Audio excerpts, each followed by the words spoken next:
Hello student, भौतिक विज्ञान के यूट्यूब चैनल में आपका स्वागत है। कल की वीडियो में हमने विद्युत चुंबकीय प्रेरण नाम के चैप्टर की शुरुआत की थी। उसी चैप्टर को आगे बढ़ाते हुए आज का टॉपिक है हमारा लेंज का नियम।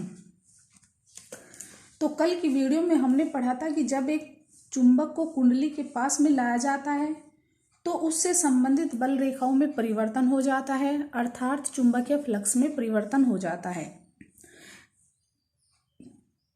इस परिवर्तन के कारण कुंडली के अंदर विद्युत वाहक बल उत्पन्न हो जाता है जो धारा को प्रेरित करता है, जिससे उसमें क्या होती है, धारा प्रवाहित हो जाती है।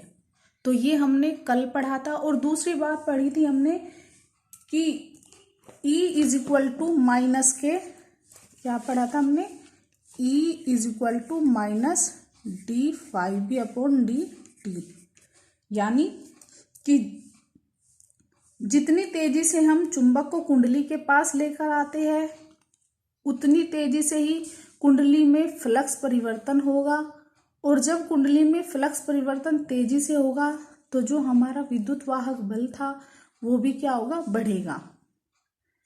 तो यहीं से हमारे टॉपिक की शुरुआत होती है जिसे हम कहते हैं लेंज का नियम। इसे क्या कहते हैं, जिसे हम लेंज का नियम। तो लेंज का नियम क्या है इसे पहले समझिए। मान के चलो हमने एक कुंडली ले ली और उसके समीप एक चुंबक लेकर आए जिसका ये S ध्रुव है और ये N ध्रुव है। एक दूसरी कुंडली ले ली, उसके समीप भी हम चुंबक लेकर आए जिसका S ध्रुव है, N ध्रुव है। तो इन दोनों कुंडलियों में हमें धारा की दिशा देखनी है। जाहिर सी बात है, सभी को पता होगा कि एक धारा की दिशा या तो इस दिशा में हो सकती है या नीचे की ओर हो सकती है। या तो कुंडली में धारा की दिशा ऊपर की तरफ हो सकती है या कुंडली में धारा की दिशा नीचे की तरफ हो सकती है। तो हमने मान के चला पहली कुंडली में धारा की दिशा ऊपर की ओर है और दूसरी कुंडली में धारा की दिशा नीचे की ओर कर दी हमने। यानी पहली कुंडली में हमने क्या कर दिया, धारा की दिशा ऊपर की ओर और दूसरी कुंडली में धारा की दिशा नीचे की ओर। कोई भी अपने NS ध्रुव पर ध्यान नहीं देगा, सिर्फ क्या देगा कि एक कुंडली है जिसमें धारा की दिशा ऊपर की ओर है और नीचे की जो कुंडली है उसमें धारा की दिशा नीचे की ओर है। तो इसमें जब हम क्या करेंगे, चुंबक को कुंडली के समीप लेकर जाएंगे तो क्या होगा, मान के चलो धारा हमारी ऊपर की दिशा में है तो हमें पता है चुंबकीय क्षेत्र कैसे निकालते हैं हम, कि जिस दिशा में धारा प्रवाहित हो रही है उस दिशा में अपनी उंगलियों को घुमा दो तो अंगूठा बताएगा हमें किसकी दिशा, बल की दिशा, चुंबकीय क्षेत्र की दिशा। तो इस कुंडली में हमारा चुंबकीय क्षेत्र क्या हो गया, इधर हो गया। जब हम अपने पूरे हाथ को फैलाएंगे और जिधर धारा की दिशा प्रवाहित हो रही है, मैंने चुंबकीय क्षेत्र की दिशा और बल की दिशा निकालने के नियम पढ़ाए थे पिछली वीडियो में। जो हमारी वीडियो में कंटिन्यू बने हुए हैं, अच्छे से समझ रहे हैं, सारी एक भी वीडियो मिस नहीं कर रहे हैं, उन्हें अच्छे से पता होगा कि धारा की दिशा या विद्युत वाहक बल की दिशा या चुंबकीय क्षेत्र की दिशा कैसे निकाली जाती है। तो जब हम अपने हाथ को धारा की दिशा में घुमाएंगे तो जो हमारा अंगूठा होगा वो बताता है चुंबकीय क्षेत्र की दिशा। तो जब हमारा चुंबकीय क्षेत्र इधर है तो सबको पता है कि जिधर से चुंबकीय क्षेत्र की दिशा होती है उधर हमारा N ध्रुव होता है। जब हमारा चुंबकीय क्षेत्र इधर है तो क्या है, इधर हमारा N हो गया और इधर क्या हो गया, हमारा S हो गया। अब दूसरी कुंडली में देखिए, इसमें धारा की दिशा नीचे की ओर है। तो जब हम अपने हाथ को आगे की ओर अपनी साइड में घुमाएंगे तो देखोगे कि चुंबकीय क्षेत्र, जो हमारा अंगूठा है वो चुंबकीय क्षेत्र की दिशा बता रहा है, वो इधर है चुंबकीय क्षेत्र। जब हमने अपने हाथ को धारा की दिशा में इधर घुमाया, ऊपर की तरफ घुमाए तो हमारा अंगूठा इधर आया, और जब हमने उसे अपनी साइड में घुमाया तो हमारा अंगूठा बाहर की ओर आया। तो इसका मतलब चुंबकीय क्षेत्र इस कुंडली में क्या है, यहां पर है। तो इतनी बात सबकी समझ में आई। अब सबसे पहले इसी को देखिए, यदि हम इस चुंबक को कुंडली के पास लेकर जाते हैं, क्या करते हैं, पास लेकर, थोड़ा सा पास लेकर जाते हैं, तो क्या होगा, इस कुंडली में क्या होगा, बल रेखाओं की संख्या में वृद्धि होगी, जिससे चुंबकीय फ्लक्स में वृद्धि होगी। और जब हमारे चुंबकीय फ्लक्स में वृद्धि होगी तो क्या होगा, हमारा एक धारा प्रेरित होगी। कल की वीडियो में हमने अच्छे से समझा है। तो इसको जब हम थोड़ा सा खिसका देंगे तो इसमें क्या होगा, विद्युत वाहक बल कार्य करेगा, क्योंकि इसमें फ्लक्स में परिवर्तन होगा जब इसके समीप लेकर जाएंगे। और जब हमारे फ्लक्स में परिवर्तन होगा तो क्या होगा, विद्युत वाहक बल उत्पन्न होगा, जो धारा को क्या करता है, प्रेरित करता है। तो जब आपने थोड़ा सा इसको खिसका दिया और इधर हमारा S बन गया, यानी इसमें धारा हमारी इस प्रकार प्रवाहित हुई कि ये सिरा हमारा S बन गया और ये सिरा हमारा N बन गया, तो क्या होगा, N और S ध्रुव एक दूसरे को क्या करते हैं, आकर्षित करते हैं। जब N और S ध्रुव एक दूसरे को आकर्षित करते हैं, तो जब हमने इसको थोड़ा सा खिसका दिया तो उसके बाद क्या होगा, यो N S के पास क्या चला जाएगा, आपस में एक दूसरे को आकर्षित करेंगे और चुंबक इस कुंडली से चिपक जाएगी और अपने आप धारा प्रवाहित होने लगेगी। इस कुंडली में क्या होगा, इस कुंडली में जब हम इस कुंडली के पास जब हम चुंबक को लेकर जाएंगे थोड़ा सा, तो हमारा N एक दूसरे को क्या करेगा, प्रतिकर्षित करेगा। यानी प्रतिकर्षित करने का मतलब क्या हुआ कि ये चुंबक अपनी बल रेखाओं के द्वारा इसके फ्लक्स में परिवर्तन करेगा, जिससे इसमें एक विद्युत वाहक बल उत्पन्न होगा, जो धारा को क्या करता है, प्रेरित करता है। जब ये धारा को प्रेरित करेगा तो ये N ध्रुव, जो ये N ध्रुव है, ये भी N है, दोनों ध्रुव एक दूसरे को क्या करेंगे, प्रतिकर्षित करेंगे, क्योंकि सजातीय ध्रुव एक दूसरे को प्रतिकर्षित करते हैं। तो ये ध्रुव उस चुंबक से निकलने वाली बल रेखाओं को या इस कुंडली में बहने वाली धारा के परिवर्तन का क्या करता है, विरोध करता है। विरोध का मतलब क्या है, ये चुंबक को दूर हटाएगा। दूर क्यों हटाएगा, उसमें इस चुंबक के कारण क्या हो रही है, उसमें धारा प्रेरित हो रही है। और जो हमारी चुंबक है उसका वो N ध्रुव है और ये भी N ध्रुव है, तो ये क्या करेगा, धारा में परिवर्तन का विरोध करता है, जिसको हम लेंज का नियम कहते हैं। अब इसमें एक बात समझने की लॉजिक है, इसमें क्या है कि क्या ये सही है या ये सही है। हमें पता है कि इसमें हमें क्या करना पड़ेगा, कार्य करना पड़ेगा थोड़ा चुंबक को इधर लाने के लिए।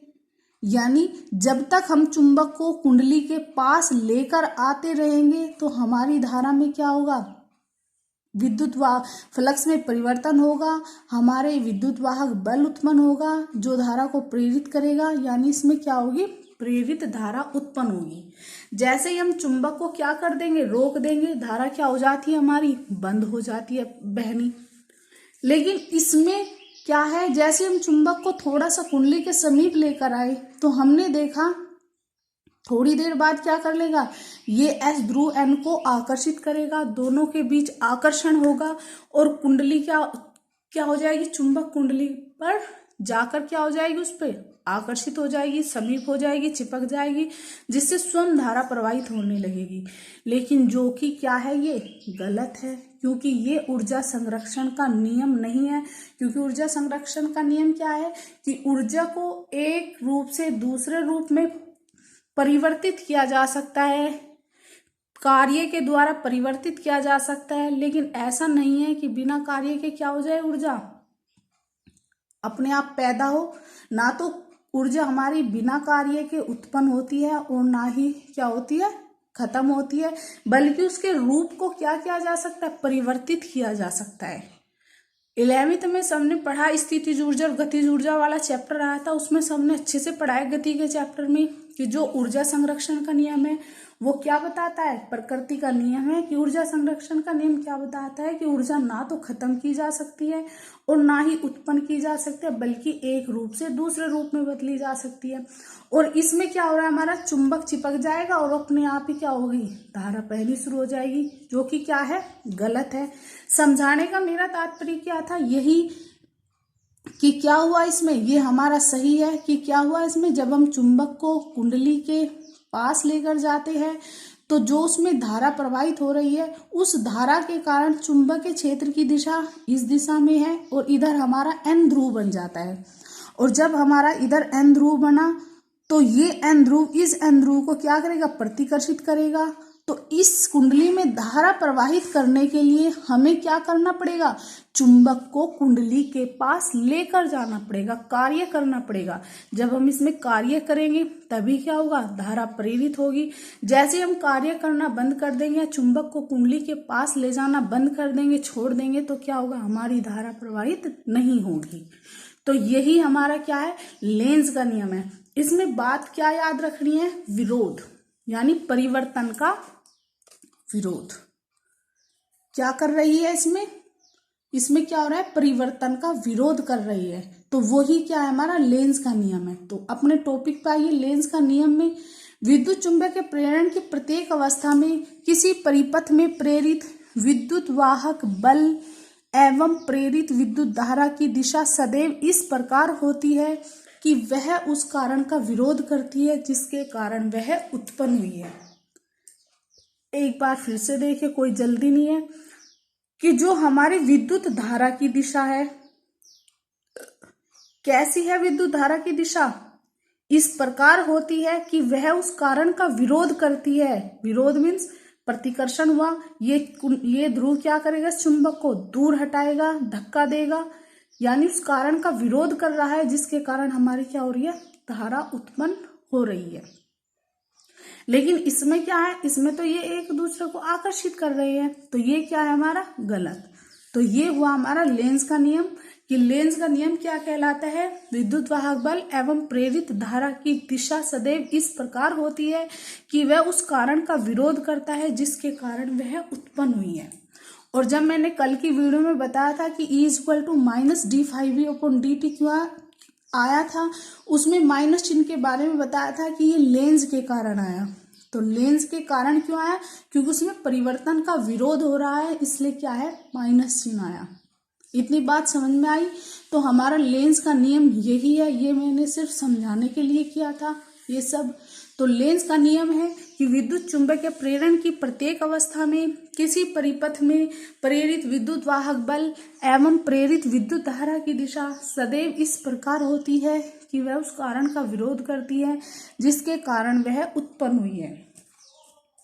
तो इसके बाद अगला टॉपिक है हमारा, एक समान चुंबकीय क्षेत्र में चालक छड़ की गति के कारण प्रेरित विद्युत वाहक बल, और हो सकता है आपका कहीं पर पेपर में हेडिंग आ जाए कि प्रेरित विभवांतर। क्या है, एक समान चुंबकीय क्षेत्र में चालक छड़ की गति के कारण प्रेरित विभवांतर पूछ सकते हैं या प्रेरित विद्युत वाहक बल। तो सबसे पहले क्या है, अपने जो हेडिंग है उसी को क्लियर कीजिए, जो हेडिंग में हमें दिया गया उसी को क्लियर करें कि ये पूछ क्या रहा है। तो जो हमारी वीडियो को स्टार्टिंग से देखते आ रहे, अच्छे से समझते आ रहे, नहीं समझ में आता तो वीडियो को पीछे हटाओ थोड़ा सा, तब दोबारा समझो, तब अच्छे से समझ में आएगा। तो एक समान चुंबकीय क्षेत्र में चालक छड़ की गति के कारण प्रेरित विद्युत वाहक बल, तो इसमें क्या है कि हमने क्या ले लिया, ये चुंबकीय क्षेत्र की दिशा ले ली क्रॉस से के द्वारा। मैंने गतिमान आवेश के पहली वीडियो में स्टार्टिंग में बताया था कि हमारा चुंबकीय क्षेत्र अंदर की ओर होगा तो उसको हम क्रॉस से डिनोट करेंगे, अगर चुंबकीय क्षेत्र बाहर की ओर होता है तो उसे हम डॉट से प्रदर्शित करते हैं। तो इसमें क्या है, चुंबकीय क्षेत्र अंदर की ओर दिखा दिया। अब देखिए, एक समान चुंबकीय क्षेत्र, मान के चले एक समान चुंबकीय क्षेत्र दिखा दिए क्रॉस वाला। चालक छड़ माना P क्यों हमारी एक चालक छड़ है जिसकी लंबाई स्मॉल l है, की गति के कारण इस चालक छड़ को माना v वेग से हम चला रहे हैं। एक समान चुंबकीय क्षेत्र में हमारी l लंबाई की एक छड़ P क्यों रखी हुई है जो v वेग से चलाई जाती है, तो उस पर लगने वाला विद्युत वाहक बल या प्रेरित विभवांतर ज्ञात करना है।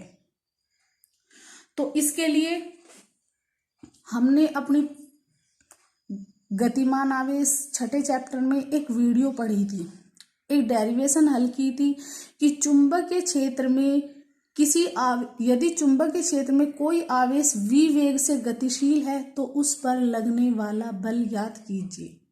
अगर आप लोग अच्छे से समझ रहे हैं तो सभी को पता होगा क्या था कि चुंबकीय क्षेत्र ज्ञात करना।